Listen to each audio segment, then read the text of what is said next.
Баршаңызға сәлем. Бүгін осындай керемет ягодный творожный пирогтың рецептісін ұсынамын.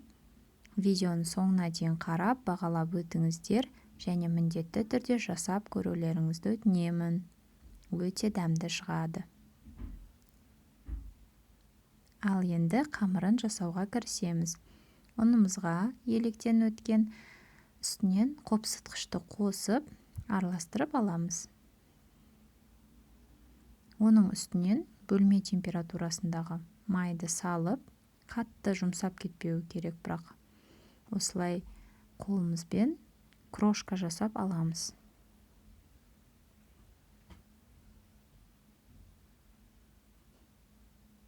Крошкамыз дайын болғаннан кейін жұмыртқа мен қантымызды бір ыдысқа алып, жақсылап қант ерігенше езіп аламыз.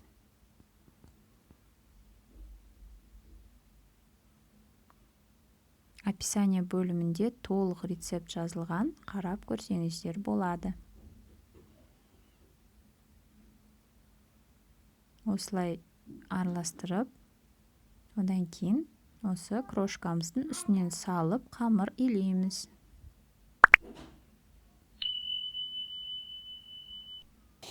Арнама жазылып, жаңа рецепттерді бірінші болып тамашалау үшін қоңыраушаны басып қойыңыздар. Рахмет. Дайын қамырымызды пакетке салып, холодильникке салмасы дайын болғанша салып қоямыз. Салмасына творогтың үстінен қантты, қаймақты және жұмыртқаны жарып, оны блендермен немесе миксермен араластырсаңыздар болады. Бірақ миксермен араластырғанда сәл түйіршіктері қалуы мүмкін. Енді пирогымызды жинақтай бастаймыз. Осылай бір 70% қамырды алып, астына жаямыз. 28 диаметр форма қолдандым.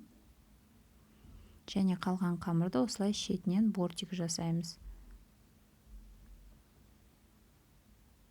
Лайк басып қолдап отырғандарыңызға рахмет. Шетін осындай жұп-жұқа етіп жасауларыңыз керек. Сонда әдемі болады пирог. Осылай салмасын ортасынан саламыз. Мен салмасына кез келген өзіміз дәмін татып жеп жүрген дәмді творогтарды қолдана беремін. Бетін осылай кішкене тегістеп қойыңыздар. Осылай түзулеп алғаннан кейін мен үстінен малина салдым. Пирогты 180 градуста 30-35 минут пісіріп аласыздар. Бастапқыда пирогтың беті қатты көтеріліп тұрады. Одан кейін суығаннан кейін осылай біркелкі болып түседі. Міне осындай өте әдемі және дәмді пирог шығады. Міндетті түрде жасап, дәмін татып көріңіздер. Баршаңызға рахмет, ас болсын.